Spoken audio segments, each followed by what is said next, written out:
The history of the age of the law. We have seen already that at the very commencement of its history the people failed under the law, and this is the one unvarying lesson of all these ages. Under law it was only more plainly marked, as was indeed to be expected of that which was emphatically the ministration of condemnation. Still the extent of the failure seems after all amazing. I do not even refer to the worship of the golden calf, although it might seem nothing could more show the desperate wickedness of man's heart than this. The very mount which had flamed and quaked in witness to the divine presence bore witness also to this rapid descent into the abominations of the heathen round about, who changed the image of the incorruptible God into an image made like to corruptible man, and to birds, and to four-foot beasts, and creeping things. Judgment being executed, God took up the people the second time, not, as we know, under the same strictly legal system, which it had been proved they could not endure, but under a mingled system of law and mercy. It was in this way that the tabernacle with its sacrifices and priesthood was added to the law, although God, in the display of perfect omniscience which could not be taken unawares, had instructed Moses as to it before the sin of the people, X 25-31. And here faith found its provision, and a convicted conscience its pledged forgiveness. These, at least, it would be thought, would be prized and welcomed in view of the constant failure which the vigilance of the law detected and condemned. How surpassingly strange, then, that these should have fallen into such utter disuse as God by the mouth of Amos declares they did, v. 25-27. Have ye offered me sacrifices and offerings in the wilderness 40 years, zero house of Israel? But ye have borne the tabernacle of Moloch and Cheyenne, your images, the star of your God, which ye made to yourselves. Thus even Moloch's dreadful altar was preferred to God's, and the gracious provisions of his tabernacle dropped into a forgetfulness hard to realize. The failure of the dispensation was already fixed, therefore will I cause you to go into captivity beyond Damascus, saith the Lord. Incredible almost would this neglect indeed seem, did not the word of God itself announce it. And there are testimonies in the history itself which show in a still more striking way the extent of it. Especially is the statement of the book of Joshua, v. 2-7, remarkable as showing the complete breach of the covenant with Jehovah on the part of the people. Nothing was more fundamental to this than the ordinance of circumcision. The uncircumcised man-child was to be cut off from his people, Gen 17:14, and none such could eat of the Passover at all, X 12:48. Either these laws must have been disregarded or the Passover must have been almost entirely omitted toward the close of the wilderness journey, when no one under 40 could have been circumcised at all. For the express statement is, all the people that came out of Egypt that were males, even all the men of war, died in the wilderness by the way, after they came out of Egypt. Now all the people that came out were circumcised, but all the people that were born in the wilderness by the way as they come out of Egypt, them they had not circumcised. How the patience of the Lord with the people is manifest! But how evident that priesthood and Levitical service must almost have come to an end. If these, as all other of the things that happened to Israel, happened unto them for types, what admonition would this convey to us? Moses even dies in the land of Moab for his sin, and of all that came as men out of the land of Egypt, Joshua and Caleb alone remained. An entire new generation enter into the land of Canaan, and here a new order of things begins. For, let us notice, with all the patient goodness manifested toward the people, and which God had declared when he took them up at Sinai the second time, he does not simply continue the trial of them in one form throughout. On the contrary, he varies it in many ways. This, on the one hand, makes it a more perfect trial, as is plain; on the other, it repeats again and again the admonition of a watchful holiness which never lapsed into indifference, while mercy warned of the time of long suffering, however slowly, still surely running out. As we, upon whom the ends of the ages have come, look back upon them, it is blessed to see how, in the various forms of this trial, God presents to us in changing aspects typically his one unchanging theme, Christ as the justification of his long-suffering patience as of his fullest grace. This, faith might even in those days in measure see, though not in the detailed glories in which we see it. For the voice of prophecy, even in the law itself, spoke of a prophet to be raised up, a high priest of good things to come, a priestly king greater than Abraham, in whom Levi had once paid tithes. And we can rejoice in thinking how God thus could linger over the picture of him to whom when at last come he would give outspoken witness, "This is my beloved Son, in whom I have found my delight." In the land, then, as I have said, a new order of things begins. Moses had been in the wilderness the representative of the Lord, the channel of the divine communications. In the land, Joshua stands before Eleazar the priest, and the priesthood is who communicates to him the word of the Lord. He who is confessedly the leader of the people, and standing in Moses' place, is nevertheless not in the same place of nearness with God. Departure has brought in distance, while intercession based on sacrifice is that on which all depends.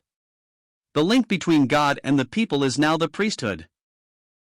Before they pass over Jordan, all their wilderness history is rehearsed to them, that it may be practical wisdom for their new position, and then they are to take possession of the land which God had promised to Abraham, although not yet do they possess it according to the terms of the covenant with their fathers. They are on the footing of law, and must make good their title to the land by actual victory over the inhabitants of it. Every place that the sole of your foot shall tread upon, that have I given unto you, as I said unto Moses. Josh, I. Thus the extent of the land, as the Lord describes it to them, they never actually acquire. Only in David and Solomon's time does their dominion extend to the Euphrates, the Abrahamic boundary, while they never properly possess thus far. Philistines, Phoenicians, Hittites, confine them in fact within much narrower limits. 2.5 tribes they leave on the other side of Jordan, defeated by their own success, just as in Christian times the church has gained by its victories a possession the wrong side of death. In the land, the Lord delivers their enemies into their hands. But failure is everywhere apparent. The sin of Achan, the defeat at Ai, the snare of Gibeon, follow one another in quick succession. They do not drive out the inhabitants of the land, but make gain of their sin by holding them as tributaries, then go after their gods, as the Lord had warned them, and are soon captive in the hands of those they had conquered. If Gilgal characterizes the book of Joshua, and there the reproach of Egypt of their slavery there is rolled away, Bochum, weeping, characterizes the book of Judges, where they return to a more shameful one. The history shows now their broken unity, the inroad of foreign enemies, the uprising of domestic ones.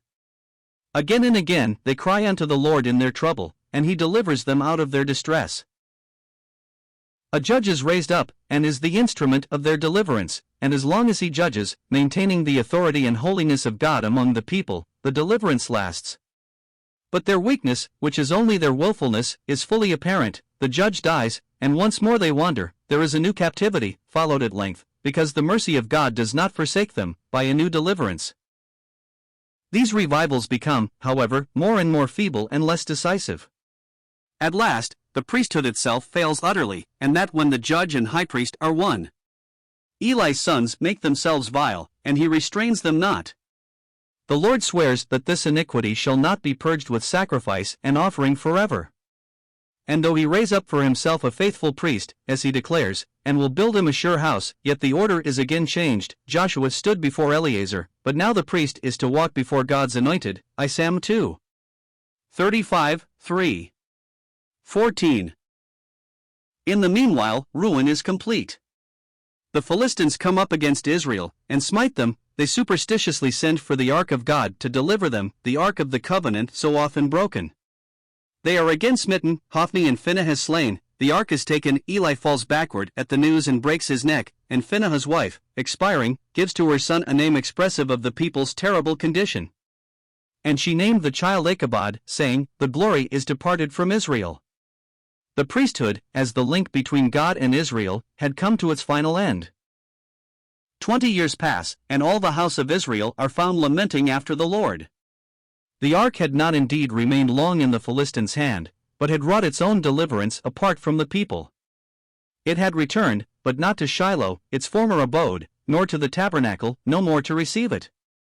Bethshemesh, a city of priests, to which it had first come, smitten for its irreverence, had to yield it up to Kirjath-jearim, where it remained in retirement, kept by Eleazar in the fields of the wood. Ps 6, until David brought it out. 2 Sam 6. 2. All this time was marked thus as a time of disorder and disturbed relation between God and Israel. This gap of time between Eli and David is bridged by the prophet Samuel, the real link between God and the people even during the reign of Saul. The prominence of the prophets was always a sign of disorder and decline among the people. It was an extraordinary agency, with no provision for succession or permanence at all. in this case, from the first, a note of preparation for the king, Sam 2:10, whom at last it anoints and makes way for. Before the priesthood is set aside, Samuel is established as the prophet of the Lord, but through the unbelief of the people, 20 years pass, after the return of the ark, before the value of God's gift is realized. Then Israel gather for confession and prayer to God at Mizpeh, and Samuel judges them there. This brings up the Philistines, but the battle is now the Lord's, and Israel has but to pursue a smitten foe. The Philistine yoke is broken, and Samuel becomes the judge of Israel. We see the prophet here, as never before under the law, building his altars and offering to the Lord, the priesthood quite unrecognized. But Samuel grows old, and his sons, whom he has associated with himself in the judgeship, walk not in his ways. The enemies of Israel begin again to gather strength. The unbelief of the people becomes manifest. They desire a king, explicitly to be like the nations, from whom God had separated them. Now, he intended they should have a king. Moses had spoken of it, anticipating indeed their desire as expressed here, Deuteronomy XVI 14-20. Hannah had spoken of God's king to whom he would give strength. And to Eli, God had told, by his prophet, of his anointed one, before whom the faithful priest should walk, Sam 2:5. Self-will might here find its excuse, hut nothing more. In fact, as they are forewarned by God through Samuel, the rule of a king among them, while it would bring them into a bondage hitherto unknown, would be the sign of God being further removed from them another step downward in the long descent they had been making. It does not affect this that under David and Solomon they were in fact freed from their enemies, and attained a WBRLDLY eminence such as they had not enjoyed till then. The characters of the kingdom as Samuel depicts them were none the less fully illustrated in these reigns, and the more the grandeur of the monarchy, the more even might the yoke press, the more the distance between king and subject. But above all, God himself, rejected as their king, dealt now with the people, not on the old familiar terms, but at a distance, through the king himself. Let David be rejected, and the showbread, even if just sanctified, is but common bread, Sam 21.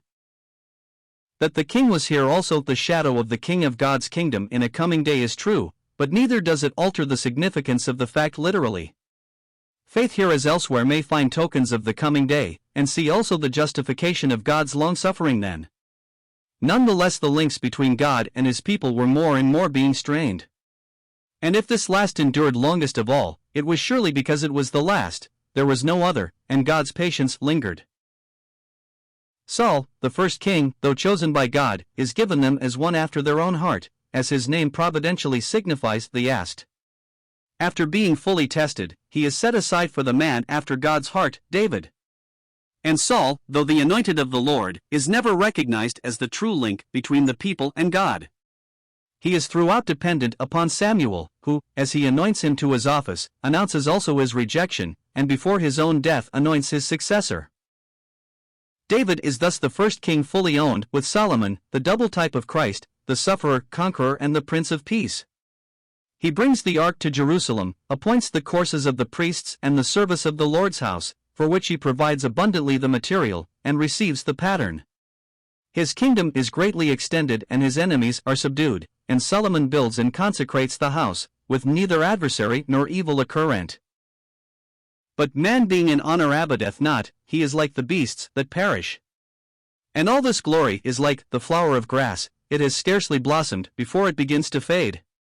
The first love passes, and there is no indistinct threatening that the candlestick is under sentence to be removed. Solomon loves many strange women, and his heart is drawn after their idols. Adversaries are stirred up against him. He passes away, and a sudden rent tears 10 out of the 12 tribes out of the hand of his son, and in the 5th year only of his reign, Shishak sweeps down upon and spoils Jerusalem and the house of the Lord.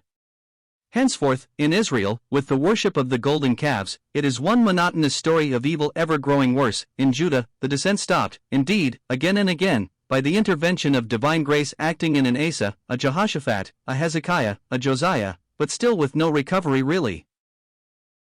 Blow after blow falls upon them, prophet after prophet warns and threatens in vain, at last, disintegration fully begins. The 10 tribes are carried captive into Assyria, Judah, spared for 130 years longer, is at last carried into Babylon. The glory has before this departed from the temple, which the king of Babylon plunders and destroys. The people are now, though not forever, disowned of God.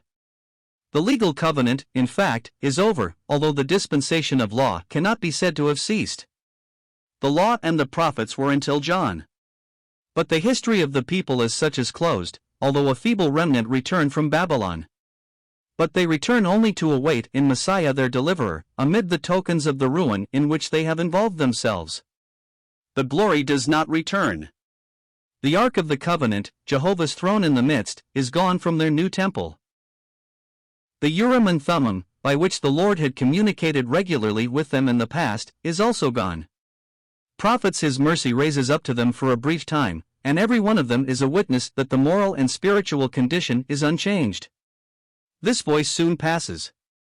The history of the favored people ends in blank and total, most significant silence. The throne of the earth is in the hands of the Gentiles.